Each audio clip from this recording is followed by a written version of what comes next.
Hello friends, welcome back to my channel. আমি পলি চলে এলাম নতুন একটা ব্লগ নিয়ে। তো কেমন আছো বন্ধুরা সবাই? আশা করছি সবাই অনেক ভালো আছো, আর আমিও ভালো আছি। আর ভিডিওটা দিতে একটু দেরি হয়ে গেল, বেশ কিছুদিন আগের ভিডিওটা। তো যাই হোক বন্ধুরা, তোমরা একটু কষ্ট করে দেখে নিও, আর কেমন লাগে আমার ভিডিও অবশ্যই তোমরা জানাতে ভুলো না যেন। তো দেখো, সকাল সকাল এই যে চলছে রান্নাবান্নার আয়োজন, আর এটা কেন হচ্ছে সেটাই তোমাদের সঙ্গে শেয়ার করব। তো এখানে আমাদের কাকা রান্নাবান্না শুরু করে দিয়েছে। তো হচ্ছে ভেজ ডাল, টমেটোর চাটনি, আর এই যে সব কিছু রান্না হচ্ছে। তো সবটাই আমি দেখাবার, এদিকে কিন্তু সবজিও বানানো হচ্ছে। একদিকে রান্না বান্না, একদিকে সবজি বানানো। আর এইদিকে যেটা হবে, কাকা সকাল থেকেই শুরু করে দিয়েছে, কারণ বেলা 12টা-1টার মধ্যেই কিন্তু এই খাওয়া দাওয়ার মানে দেওয়া শুরু হয়ে যাবে। আর এটা হচ্ছে আমার ননদিনী, মানে আপাতত লাস্ট, যেটা হচ্ছে আমাদের শিকদার পরিবারে আপাতত লাস্ট বিয়ে। তো সেই ননদিনীর আজকে হচ্ছে পাকা কথার দিন।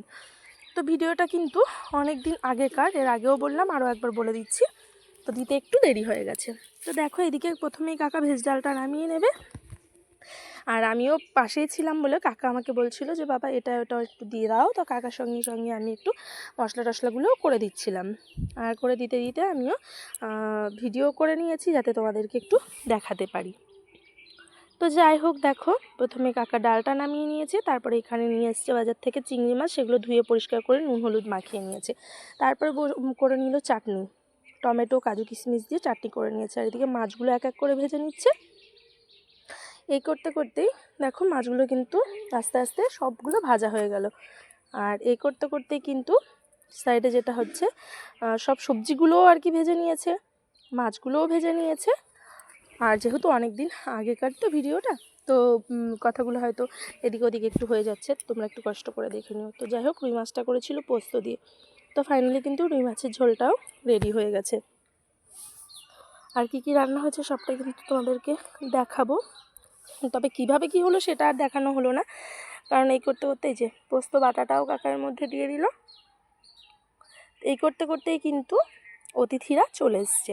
আর এখানে আমার শ্বশুরমশাই, পিসি শাশুড়ি মা, আমাদের দাদু, আমার শাশুড়িরা সবাই ওখানে গিয়ে বসে আছে, আর আমি এদিকে জলখাবার রেডি করছিলাম। ওনারা আসার পরে ওনাদেরকে এই যে জল মিষ্টির জন্যে প্রথমে দিয়ে দিয়েছিলাম কোকাকোলা। তারপরে যেহেতু একটু গরম গরমই হয়েছিল, আর এইদিকে আমার ননদিনী রেডি হয়ে ওনার কাজ, মানে ওনার ডিউটি শুরু করেছে। তোমরা অনেকেই হয়তো জানো আমার ননদিনী বাড়িতে বসে একটা কোম্পানিতে জব করে, যেটা বাড়িতে বসে। তবে আজকের দিনেও, মানে আজকে ওনার পাকা কথা, তবু ওনার ছুটি নেই। তো কী করা যাবে, তার মধ্যে উনি করছে ডিউটি। আর যখন ওনাকে ডাকা হবে তখন উনি আধ ঘন্টা কি 1 ঘন্টার জন্যে অফ রেখে তারপরে কাজটা আবার চালু করবে। তো যাই হোক, এদিকে কিন্তু পাকা কথা বলার জন্য সবাই শুরু হয়ে গেছে কথাবার্তা। আর ফাইনালি রান্নাও রেডি। রান্না হয়েছে রুই পোস্ত, পটল চিংড়ি, ভেজ ডাল, আর ছিল হচ্ছে বেগুনি ভাজা, যেটা তোমাদের দেখাতে পারিনি কারণ গরম গরম ভাজা হচ্ছিলো আর খেতে দেওয়া হচ্ছিলো, চাটনি, পাঁপড়, দই মিষ্টি। তারপরে সবার খাওয়া দাওয়া কমপ্লিট হয়ে গেছে।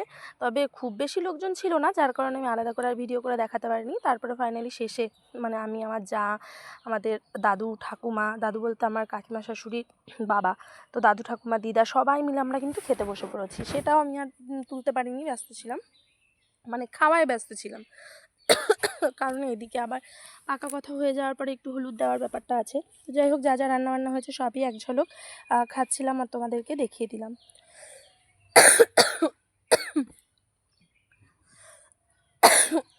বাপরে বাপ, যাই হোক ভয়েসটা দেওয়ার সময় এমন কাশি উঠলো। তো যাই হোক বন্ধুরা, তারপরে এই যে শুরু হয়ে গেল, এই যে হলুদ দিতে হয়, যেটা আমাদের মধ্যে বিয়ের পাকা কথা ঠিক, মানে পাকা দিয়ে যখন ঠিক হয়, পাকা কথা হয়ে যায়, তারপরে কিন্তু সবাইকে হলুদ ছোঁয়াতে হয়। তো সবাই মিলে এই যে চলছে হলুদ ছোঁয়ানোর পর্ব। তো সবাইকে দিচ্ছে হলুদ। প্রথমে অতিথিদের দেওয়া হলো, তারপরে বাড়িতে আমরা যত লোকজন ছিল সবাইকেই হলুদ ছোঁয়ানো হলো। তারপরে যেটা হলো, দেখো এত হলুদ দাদুকে দেওয়া হয়েছে, দাদু একদম কলের গোড়ায় বসে পড়েছে। তো সবাই এবার হলুদ ধোয়ার পালা। তো কেমন লাগলো ভিডিওটা অবশ্যই লাইক কমেন্ট করে জানিও, আর দেখার জন্য অনেক অনেক ধন্যবাদ। সবাই ভালো থেকো, সুস্থ থেকো।